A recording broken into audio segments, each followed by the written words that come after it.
I don't think you understand. I'm from the Internal Revenue Service. That's a department of the... Hop in that puddle jumper and cut mud out of here. But I only want to talk about Mr. Clampett's return. He ain't going nowhere. And if you keep hanging around here, you ain't going nowhere neither. Now, see here, madam, I insist!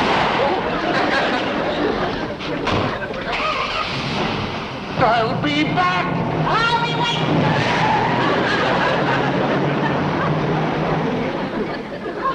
What's all the ruckus, Granny? Who was that? That blame revenuer. Sure? Came right out and admitted it himself. Well, we don't want no trouble with the law. Besides, you said you were going to stop running your still. I ain't been. But I don't want no revenuer snooping around. They're the lowest form of varmints. Even he was ashamed of being one. What? Called it the Infernal Revenue Service. Internal Revenue Service? That's right. Well, sit down, sit down. Thank you. Well, now, it's a pleasure to have you visit my struggling little bank. Cigarette? You?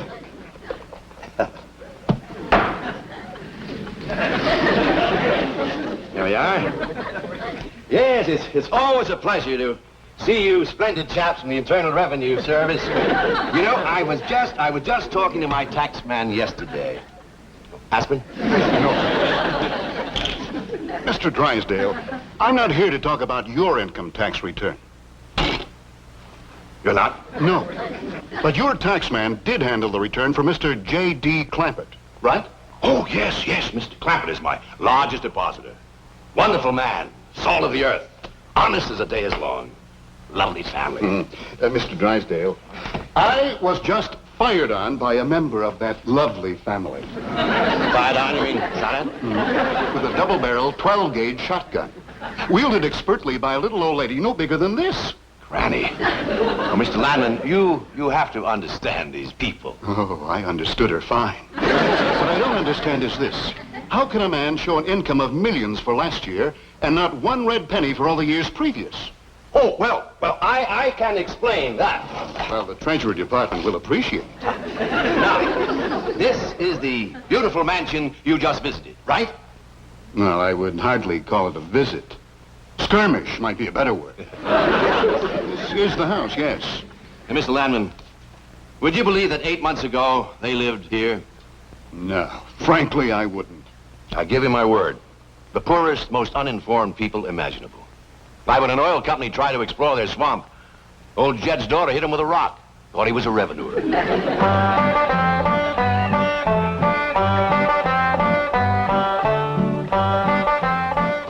What you got there? Stranger? Where'd you get him? I dinged him with a rock. What for? He was skulking around down by the slough. Figured he might be a revenuer. He ain't no revenuer. Then can I keep him? Of course not. Well, I called him. Don't matter.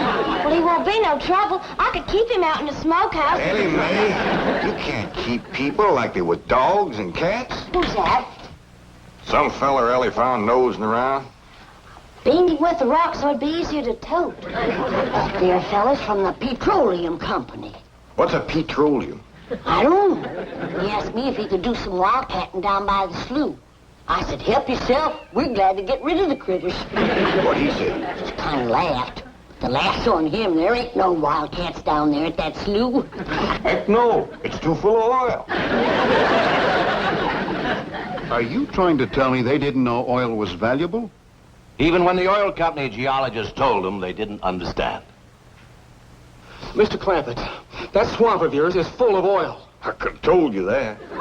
Well, my company would like to pump it out. Yeah, I like that too, but I just can't afford to have it done. No, you don't understand. You see, you wouldn't have to pay for it.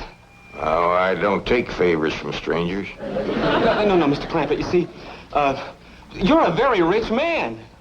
Stranger, if money was skunk oil, a hound dog couldn't smell me. It's a swamp. My company will buy that land while they'll raise so many derricks down there that... Son, I gotta be honest with you, you couldn't raise turnips down there. Right. That ground looks black and rich. But it's so greasy you can just squeeze the oil out of it. But that's what my company wants. maybe you better sit down for a spell. Why, even after Mr. Clampett sold his swamp, he didn't know how much money he'd gotten until his cousin Pearl heard the news and came rushing over. Stop this thing! Stop it! Heaven protect us!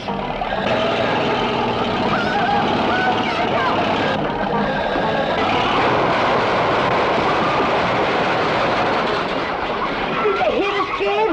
No, but I think they sure want the chicken house. I'm sure sorry about the chicken house, but nobody got hurt. Jethro, I told you to get rid of them worn-out brakes. I did, Ma. That's how come we ain't got none. Get on out and lift the chicken house back on its foundation. Jed, Elly May came running over to my place, and she said you sold the swamp to some oil company. Well, yeah, I guess I did. What did they pay you for it? Well, he ain't paid me nothing yet. That Brewster fella said he'd bring the money later. How much they going to pay you? Well, he said that'd depend some on how much oil they could pump out. Well, he must have mentioned some figure. What was it?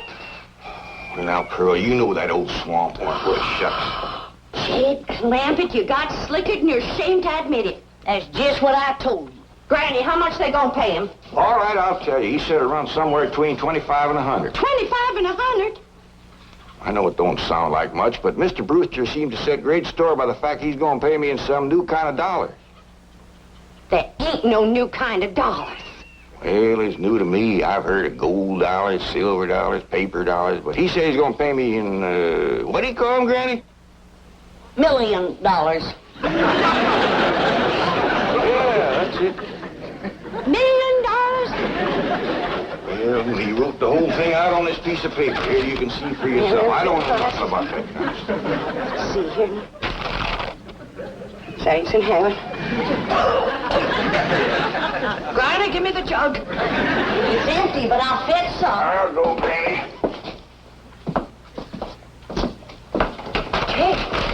Jed, you're a millionaire. A millionaire. Yeah, that's what that Brewster fella kept calling me. I didn't know just how to take it. You meant you're rich. Me? The richest man in these hills. Maybe in the whole state. Oh, Jed, you can have anything you want. Do anything you want. Go any place you want. Yeah, that's another thing he kept saying. He said he reckoned I'd be moving away from here soon. What do you think, Pearl? You think I ought to move? Jed, how can you even ask? Look around you. You're 8 miles from your nearest neighbor. You're overrun with skunks, possums, coyotes, bobcats. You use kerosene lamps for light. You cook on a wood stove, summer and winter. You're drinking homemade moonshine, washing with homemade lye soap. And your bathroom is 50 feet from the house, and you ask, should you move? Yeah, I reckon you're right. Man, be a dang fool to leave all this.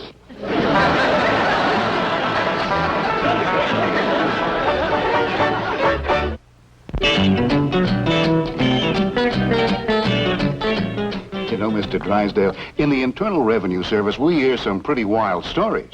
But this corn pone to caviar saga of Jed Clampett tops everything. Well, if you think it's been unbelievable so far, wait until you hear the rest of it. What I can't understand is how a man so insulated from the rest of the world ever heard about Beverly Hills, California. I can explain that in 2 words. Cousin Pearl. She's the one who had her sights set on California. Oh, there you are, Jed. You misunderstood me. I meant you should move away. And you know where I'd go if I was you? Where? California. California? Yes, sir. Beverly Hills, California. I hear tell it's full of millionaires out there. And movie stars, too. In what? Movie stars. Jed, remember the time that your pa took us to Eureka Springs to see the movie picture? Yeah. Well, the actors that make them movie pictures live in Beverly Hills. Go on. Yes, sir. Well, doggy. Wouldn't that be something? Living in the same neck of the woods with old Tom Mix. It sure would. And we could come visit you. You know what else they say about California? What? It don't get cold out there. What don't get cold out there? Nothing don't get cold out there. They don't have no snow or no ice. Can't they bring some in? They don't want it. That's why'd be so good for Granny. Remember last winter when she slipped on the ice and broke her hip? Yeah, poor old woman. She was limping for 2 days. Well, that couldn't happen in California because they don't have no ice. How come? I don't know how come. But Granny'd sure like it, and we could visit you. Maybe Jethro know how come there's no ice. He's going to school. We could ask him. Jethro! Yeah, Ma. Come on over here. Speaking of school, Elly Mae could get herself a fine education out there in Beverly Hills. Yeah, Ma? Your rich uncle's got a question he'd like to ask you. What rich uncle, Ma? Your rich Uncle Jade. Jethro? How come there's no ice in California? Don't look at me. I didn't take it. Well, I didn't, Ma. Oh, get out of here. Well, you always do. I didn't mean it. I was saying, Jed, folks claim California's got it all beat. Why, things grow twice as big out there. Jethro would be a whopper, wouldn't he? He could help you move. He's awful handy at lifting and toting, and he could drive you out in my truck. I'll tell you what, Pearl. I'm going to have to study on this. When that Brewster feller comes back, I'll ask him what he thinks. Yes, it was Cousin Pearl who planted the idea of moving to Beverly Hills, but it was Mr. Brewster who made it possible. Who's he? Vice president of the oil company that bought Mr. Clampett's land. Yes, Brewster's often told me the story of that fateful evening. Well, your cousin is right about that, Mr. Clampett. Beverly Hills is a choice residential area, and lots of millionaires do settle there. Folks like me, huh? Well, millionaires. And movie stars, too. Oh, yeah. Is Tom Mix there? No, I'm afraid Mr. Mix is dead. Oh? Oh, yeah. Oh, what's the matter with me? Remember, Pearl, he got shot at the end of that picture. Well, there are plenty other movie stars, and that's where Jed wants to live. Ain't it, Jed? I do like the notion of living in the hills. Never could stand flat country. Mr. Clampett, I think it only fair. That is, well, I think you may have a wrong idea about Beverly Hills. Is that where you live? No, my home is in Tulsa. Well, say, maybe you could get us a place there in your neighborhood. Mr. Clampett, let's not beat around the bush. You will love Beverly Hills. Then that's it. Can you steer Jed onto a good place? No, I can get the bank out there to handle it for him. He'd like a nice big place with plenty of room for his kinfolk to visit him. Well, I would like a nice, roomy place if I could afford it. Oh, Mr. Clampett, with your money, you can afford the Taj Mahal. Okay, I'll take it. Well, no, you see, I was just making a little joke. Oh, well, go right ahead. Well, you see, the Taj Mahal is in India.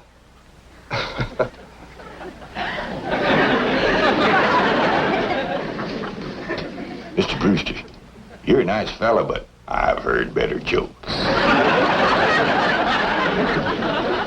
Is the foreigner staying for supper? I'm ashamed to say I ain't asked him. How about it? Oh, I don't think so. Oh, no trouble. What you cooking tonight, Granny? Mustard greens and possum innards. Mm-hmm. Did you hear that, Mr. Brewster? Very clearly. Change your mind? Not this time. Well, if you should happen to come back tomorrow, We'll be having leftovers. That's the thing about possum innards. It's just as good the second day. What a family. So anyway, they packed up and came to Beverly Hills. Well, it wasn't quite that simple. Mr. Clampett had his problems. With $25 million, he had problems? Ah, yes. The first one was his daughter. She didn't want to leave her friends. Friends? And I thought they lived in a completely unpopulated area. They did. Her friends were not the kind you and I have. Now, I ain't gonna be here to look after you no more. So you're gonna have to keep yourself out of trouble. Watch out for them coyotes and them bobcats and them hunters with guns. Stay out of folks' gardens, 'cause you know how it riles up Granny when you get in hers. Excepting when we're gone, you can have everything that's left. I'm sorry there ain't gonna be room enough on the truck to take you along. But maybe you wouldn't like California anyhow. Maybe I ain't gonna like it either. If I don't, then I'm a-coming hightailing it right back here, and me and you'll set up housekeeping all by ourselves. Elly? Elly Mae? Yeah, Paul, over here. You feeling all right, Elly? You didn't eat your supper. Sure, Paul. I just wasn't hungry. You cold? You shaking like a sumac leaf. Oh, Paul, I ain't cold. I'm scared. Scared? Why?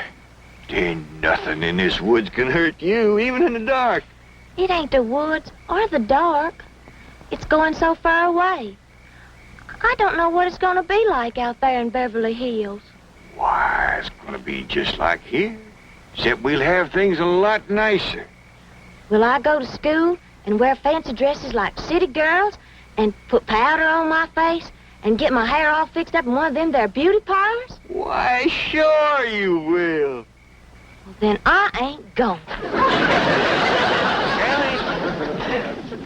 I want you to meet the Clampetts under different circumstances. You'll find them to be really charming people. Including Granny? Oh, yes. This time you'll get a completely different reception. I promise you.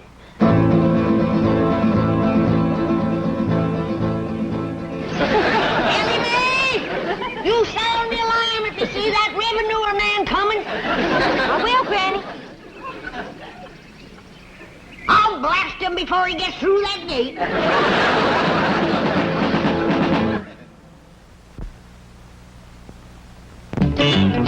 Of course, even after Mr. Clampett convinced his daughter to leave her animal friends, he still had Granny to contend with. I guess she didn't like the notion of being uprooted. That's putting it mildly. The way he tells it, she just downright refused to budge. Elly?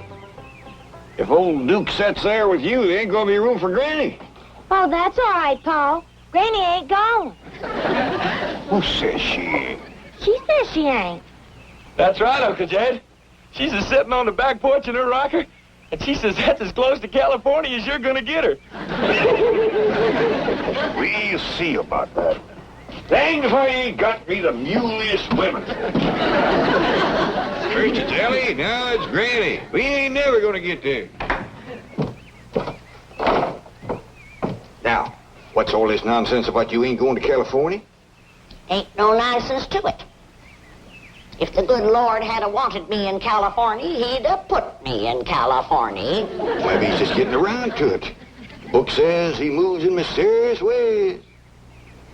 Well, if he moves me, I'll go.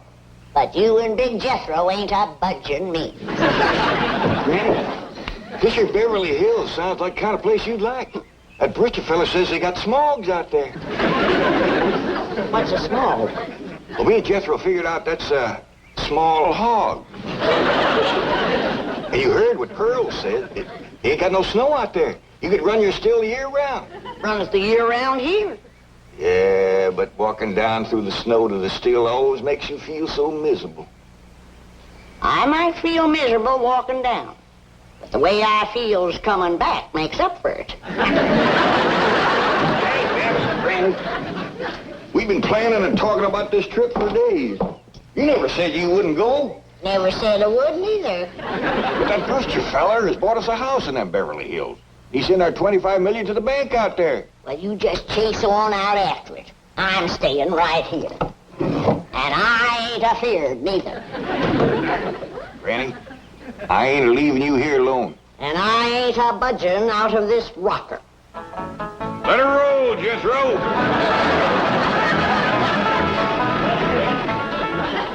Only a man of Jed Clampett's strength and authority could have handled Granny. He'll be there when we get to the Clampett place, won't he? Oh, sure, you have nothing to worry about. There's the entrance up ahead. Yes, I know.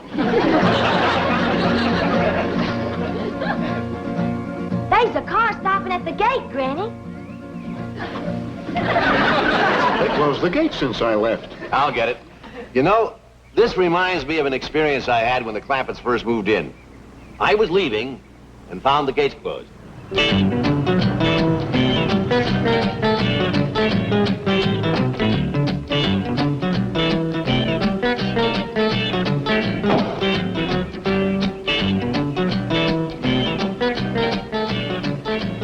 Hello. Hello. Mr. Clampett, can you hear me? Yeah, I can hear you. Good, good. I need your help. Sounds like you're inside the wall. I am. Would you let me out, please? Well, you bet I will.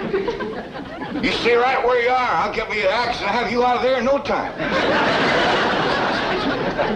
He demolished 10 feet of wall before I could stop him. Granny, Mr. Drysdale's opening the gate. Good. He's leading that revenuer right into a trap.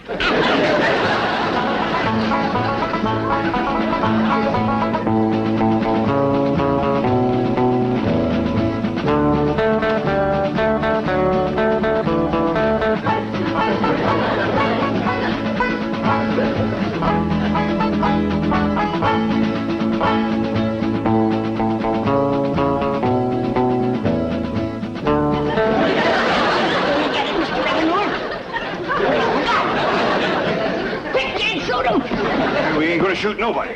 He ain't nobody. Revenuers and buzzards don't count. Go on inside and cook up some victuals. Since when is a revenuer cupping? Mr. Clampett, I'd like you to meet Mr. Ladd. Pleased to meet you, Mr. Clampett. How do you do, Mr. Landman? Since you're a friend of Mr. Drysdale's here, I reckon you're welcome. But as you can see, we don't cut the revenuers. I'm not a revenuer, Mr. Clampett. I guess back in the hills where you come from, I'd be a tax collector. Back in the hills where I come from, you'd be a lot younger. Oh? Was the climate that healthy? Oh, it's just you wouldn't have lived to get this old. Ed, is the revenuer staying to supper? He ain't no revenuer. Well, is the foreigner staying to supper? How about it, Mr. Landman? You too, Mr. Drysdale. You're not by any chance cooking mustard greens and possum innards, are you? Not tonight. Oh, we had them last night. I'll stay. Me too. Tonight we is having leftovers. That's the thing about possum innards. It's just as good the second day.